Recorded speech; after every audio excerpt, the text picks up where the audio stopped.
je suis ravie de te retrouver en ce dimanche 1er décembre. Sois béni. N'hésite pas à aimer et à partager la vidéo si elle te convainc.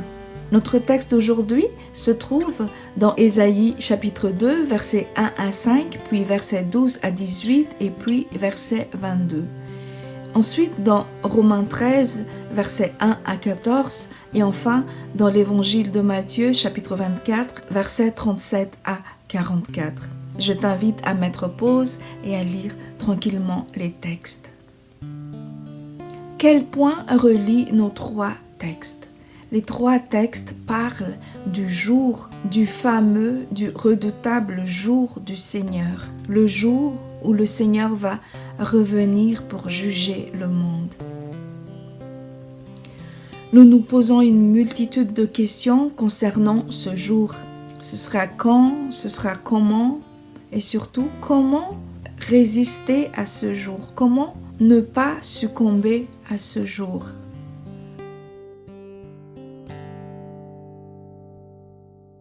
Quand serait-ce?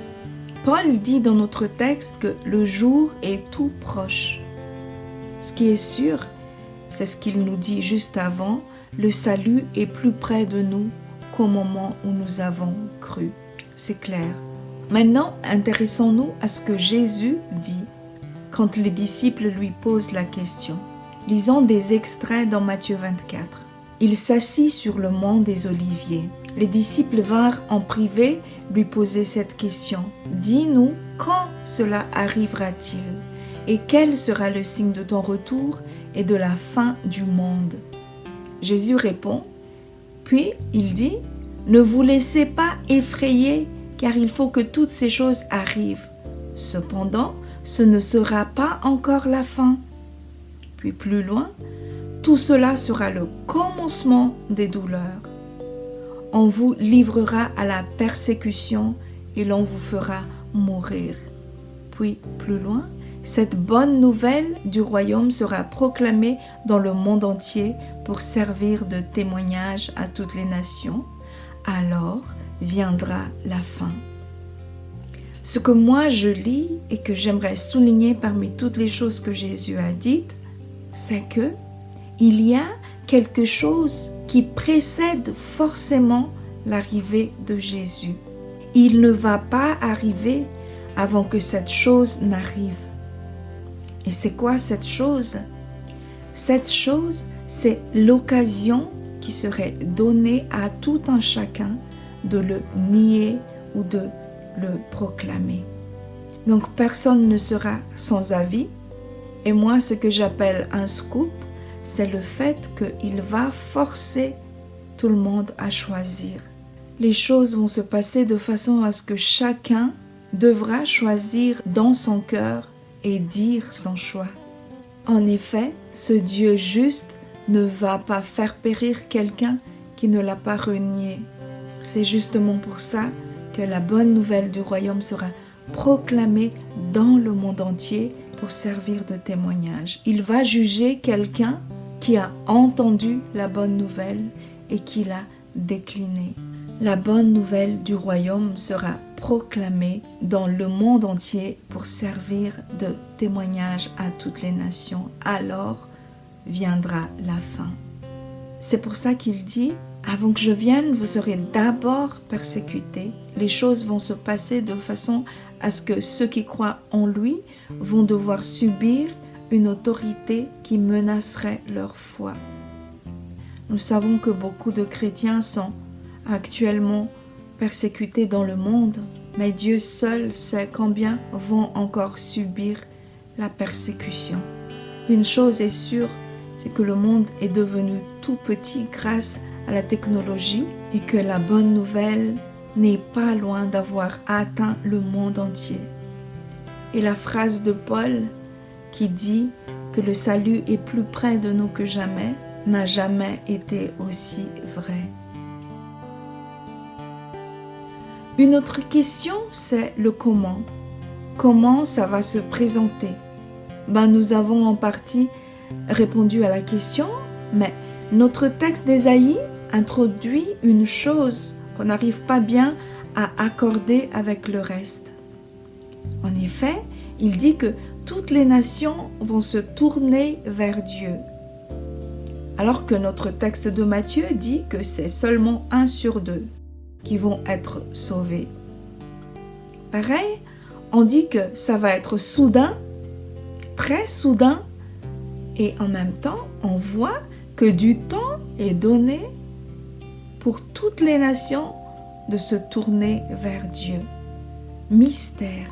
Eh bien, moi je pense, en ce qui concerne le temps, que ça va être soudain pour ceux qui ne s'y étaient pas préparés, mais pour ceux qui s'y sont préparés, ça ne va pas être soudain.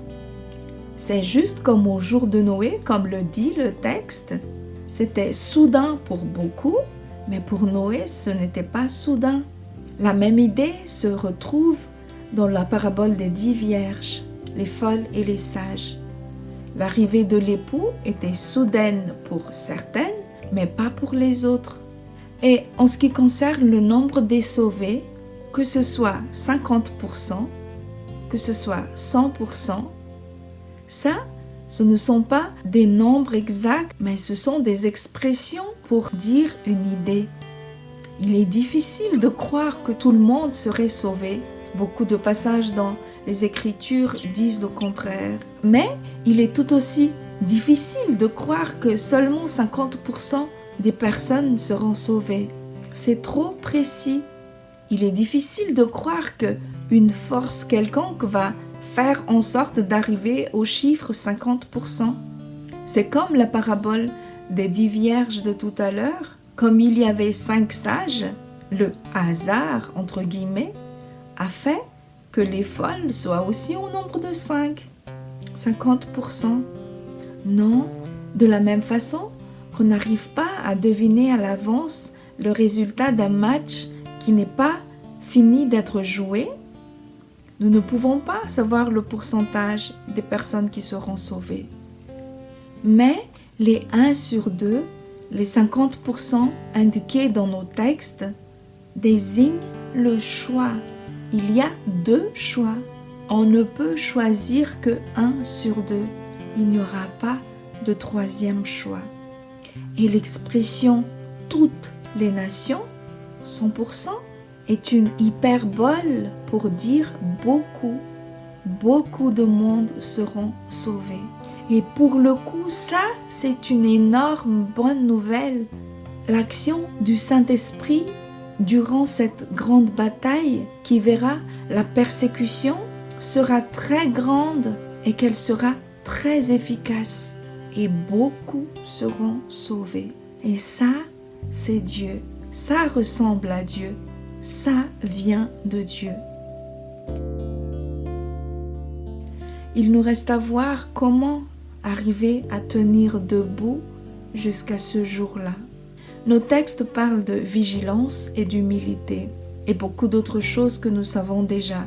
L'apôtre Paul dit « Conduisons-nous honnêtement, sans beuverie, sans coucherie, sans débauche, sans querelle, sans jalousie. » On voit bien qu'il y a un combat à mener contre la chair.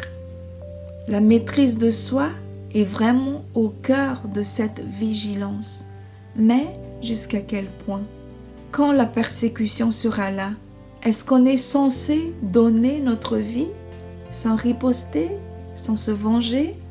Écoutons attentivement la parole étonnante de Jésus. C'est dans Matthieu 10, verset 23. Quand on vous persécutera dans une ville, fuyez dans une autre. Je vous le dis en vérité, vous n'aurez pas achevé de parcourir des villes d'Israël que le Fils de l'homme sera venu. C'est bien la fuite qui est préconisée, non pas la riposte, pas le suicide, pas le fait de se laisser mourir. C'est une fuite juste comme la fuite de Joseph et de Marie avec leur enfant pour le pays d'Égypte, quand Hérode a fait tuer tous les enfants de l'âge de Jésus. Jésus, juste avant qu'on l'arrête, a dit cette phrase peu compréhensible. Il a dit à ses disciples « Je ne parlerai plus guère avec vous, car le prince du monde vient. Il n'a rien en moi. il n'a rien en moi, ou dans une autre version, certes, il n'a en moi aucune prise. Et on se demande, c'est quoi le rapport entre parler aux disciples et l'éventuel effet du mal sur Jésus? Eh bien, ça nous fait rappeler quand il a parlé à un de ses disciples en disant « Arrière de moi, Satan ». Satan pouvait parler par la bouche de n'importe qui. Il pouvait parler par la bouche des disciples pour justement le tenter et le faire changer d'avis sur la direction à prendre face à la mort qui arrive. Il était plus prudent de s'éloigner. Voilà, quand le moment est critique, il est mieux de se protéger, de s'éloigner. Le but n'est pas de mourir, le but c'est de faire la volonté de Dieu. Le jour du Seigneur peut faire peur, mais s'il y a un message pour nous aujourd'hui, c'est justement de ne pas avoir peur. Jésus a dit, et il le redit aujourd'hui, qu'il est avec nous. Je suis avec vous tous les jours jusqu'à la fin. Sois pleinement encouragé et que Dieu te garde. À bientôt. Au revoir. Loin devant moi, ce chemin